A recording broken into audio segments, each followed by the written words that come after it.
साथियों, अगर आपने जड़ों की ग्रोथ अच्छी कर ली, उनकी जड़ों का जड़ क्षेत्र ज़्यादा बढ़ा लिया, तो आपकी फसलें बहुत ही स्वस्थ होगी, क्योंकि ज़्यादा न्यूट्रिएंट अपटेक कर पाएगी, ज़्यादा पानी का अवशोषण कर पाएगी और आपके यहाँ पर ज़्यादा उपज प्राप्त होगी, ज़्यादा फल लगेंगे, ज़्यादा फूल लगेंगे और टीलरिंग भी बहुत ही ज़्यादा होगी। तो इसके लिए आपको माइको राजा का इस्तेमाल करना बहुत ही ज़रूरी है।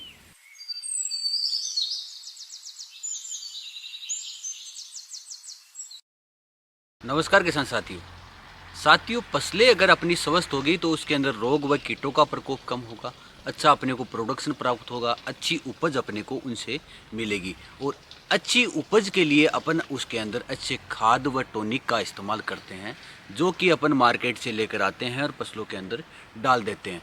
परंतु उन सब के बाद भी कई बार कुछ पोषक तत्व फसलों को नहीं मिल पाते हैं, फसलें जड़ों के माध्यम से उन पोषक तत्वों को ग्रहण नहीं कर पाती है। जिस प्रकार से फास्फोरस, जिंक और कॉपर ऐसे पोषक तत्व हैं जो कि अपन ऊपर से किसी भी खाद, डीएपी या अन्य कोई खाद है, जैसे जिंक सल्फेट आता है, कॉपर सल्फेट आता है, इनके माध्यम से अपन ज़मीन के अंदर डालते हैं, परंतु फसलों को वो मिल नहीं पाते, क्योंकि ये पोषक तत्व चंचल नहीं होते, ज़मीन के अंदर जाकर मिट्टी के अंदर फिक्स हो जाते हैं और जड़ें उनको ग्रहण नहीं कर पाती है। कई पोषक तत्व ऐसे होते हैं जो कि चंचल होते हैं, जो कि चलकर जड़ों के पास जाते हैं और जड़ों के माध्यम से ग्रहण कर लिए जाते हैं, परंतु ये पोषक तत्व ऐसे हैं जो कि ज़मीन में जहाँ पे अपन डालते हैं वहीं रहते हैं। अगर जड़ें इसके पास पहुँच गई तो जड़ों को मिल जाएंगे, वरना जड़ों को नहीं मिलेंगे और भूमि के अंदर, फसल के अंदर इन पोषक तत्वों की कमी हो जाएगी। तो साथियों, इस प्रकार के पोषक तत्व जो कि फसलों को मिल नहीं पाते हैं, उसके लिए अपने को जड़ों की अच्छी ग्रोथ करनी पड़ेगी या फिर जड़ों का जड़ क्षेत्र अपने को बढ़ाना पड़ेगा। तो फसलों का जड़ क्षेत्र बढ़ाने के लिए अपने को माइको राजा का इस्तेमाल करना पड़ेगा। तो साथियों, आज अपन बात करते हैं कि माइको राजा क्या है, किसान साथी इसको कौन कौन सी फसलों में इस्तेमाल कर सकते हैं, किस प्रकार से इस्तेमाल कर सकते हैं, साथ ही कितनी मात्रा उनको माइको राजा की अपनी फसलों के अंदर रखनी है। तो साथियों, आज अपन माइको राजा के बारे में बात करते हैं। आज का वीडियो बहुत ही ज़्यादा इंपॉर्टेंट होने वाला है, तो अगर आप एक किसान है तो ये वीडियो पूरा देखें, साथ ही अन्य किसान भाइयों के साथ इसको शेयर कर सकते हैं। तो शुरू करते हैं साथियों। माइको राजा एक मित्र फफूंद होता है जो कि फसलों की जड़ों के पास कॉलोनियाँ डेवलप करता है और फसलों के साथ सहजीवी जीवन यापन करता है। सहजीवी का मतलब है मैं भी तुम्हें कुछ दूंगा, बदले में तुम भी मुझे कुछ देते रहो। जिस प्रकार से जो माइको राजा है वो फसलों को न्यूट्रिएंट उपलब्ध करवाता है जो कि उसके जड़ क्षेत्र में नहीं है, या फिर दूर है, या फिर घुलनशील अवस्था में नहीं है, या फिर जो मिट्टी में फिक्स हो गए, जैसे फास्फोरस है, जिंक है, कॉपर है, इस प्रकार के न्यूट्रिएंट भूमि के अंदर फिक्स हो जाते हैं, तो उनको सोलेबल फॉर्म में लाकर पौधे को उपलब्ध करवाता है। बदले में पौधा उसको जो प्रकाश संश्लेषण द्वारा निर्मित जो भोजन है उसको माइको राजा को उपलब्ध करवाता है। मतलब माइको राजा को पौधे द्वारा भोजन मिल रहा है, बदले में पौधे को जो भी न्यूट्रिएंट उसको नहीं मिल पा रहे हैं, उसके जड़ क्षेत्र में नहीं है, वो भी उसको मिल रहे हैं। मतलब दोनों एक साथ जीवन यापन कर रहे हैं, मतलब इसको न्यूट्रिएंट मिल रहे हैं, बदले में इसको भोजन मिल रहा है। तो इस प्रकार से उनके साथ पौधों के साथ सहजीवी जीवन यापन कर।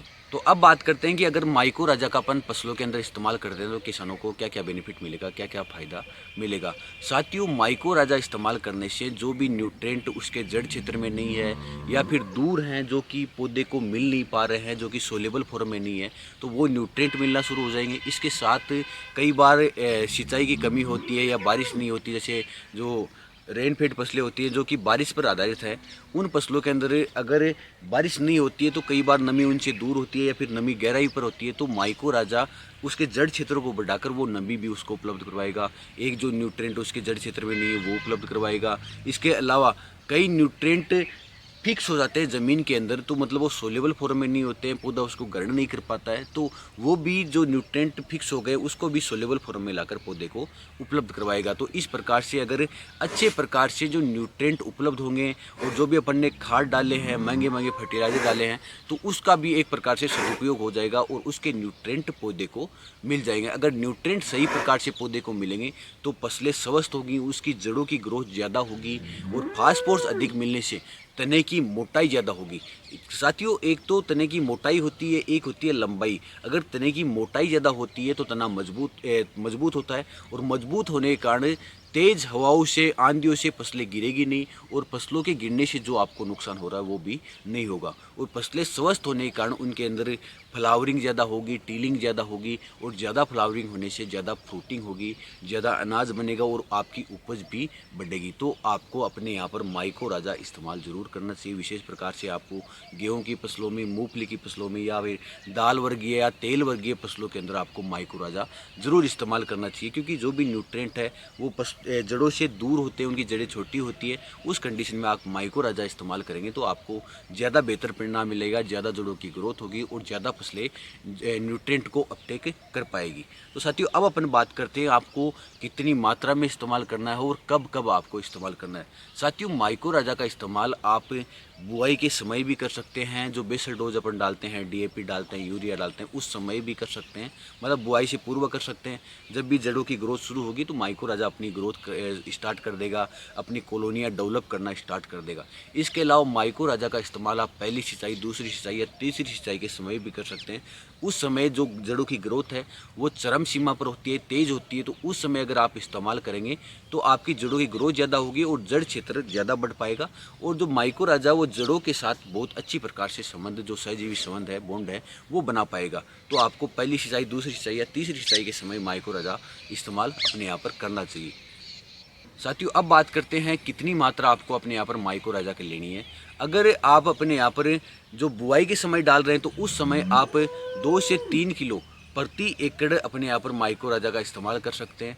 अगर आप बुआई के बाद इस्तेमाल कर रहे हैं तो आपको मात्रा को बढ़ाना पड़ेगा। आपको प्रति एकड़ में 4 से 5 किलोग्राम माइको राजा अपने यहाँ पर इस्तेमाल करना है, जिससे जो भी सिंचाई कर रहे हैं उसके आप पहले करें, ताकि पानी के साथ माइको राजा घुलकर ज़मीन में जाए और जड़ों के साथ अच्छी प्रकार से बॉन्ड बना पाए। साथ ही जो माइको राजा वो 2 प्रकार का होता है, मोस्टली मार्केट के अंदर मिलता है। जैसे एक तो एक्टो माइको राजा है, एक होता है एंडो माइको राजा। जो एंडो माइको राजा होता है वो जो भी न्यूट्रेंट ग्रहण करता है ज़मीन से या फिर आसपास से, तो वो जड़ों के अंदर जो सेल होती है उनके अंदर तक उपलब्ध करवाता है, मतलब वो है गया एंडो माइको राजा। और दूसरा होता है एक्टो माइको राजा, तो वो न्यूट्रेंट उपलब्ध करवाता है जड़ों के आसपास। तो वहाँ से अगर जड़ें ग्रहण कर लेती हैं तो ठीक है, वरना वो ग्रहण नहीं कर पाएगी, मतलब वो जड़ों के आसपास ही पड़े रहेंगे। तो आपको अगर माइको राजा इस्तेमाल कर रहे हैं तो एंडो माइको राजा करना है, जो कि क्या करता है, न्यूट्रेंट को लेकर जड़ों के अंदर सेल होती है, जो कोशिकाएं होती है, वहाँ तक उपलब्ध करवाता है। तो ये मतलब ज़्यादा रिजल्ट देखने को मिलेगा अगर आप अपने यहाँ पर एंडो माइको राजा का इस्तेमाल करते हैं। तो धन्यवाद किसान साथियों, वीडियो किस प्रकार का लगा। अगर वीडियो अच्छा लगा तो वीडियो को लाइक कर सकते हैं, हमारे चैनल पर नए हैं तो चैनल को सब्सक्राइब कर सकते हैं, साथ ही बेल आइकन को दबाकर नई वीडियो की नोटिफिकेशन भी आप प्राप्त कर सकते हैं। और अन्य कोई जानकारी चाहिए तो आप हमें कमेंट भी कर सकते हैं साथियों। और जो साथी किसान साथी हैं आपके, उनके साथ ये वीडियो को शेयर कर सकते हैं, ताकि इस वीडियो की जो भी जानकारी हमने दी है उसका फ़ायदा उठाकर अपने यहाँ पर खेती में अच्छी उपज प्राप्त कर सकते हैं और अच्छे लाभ ले सकते हैं। धन्यवाद।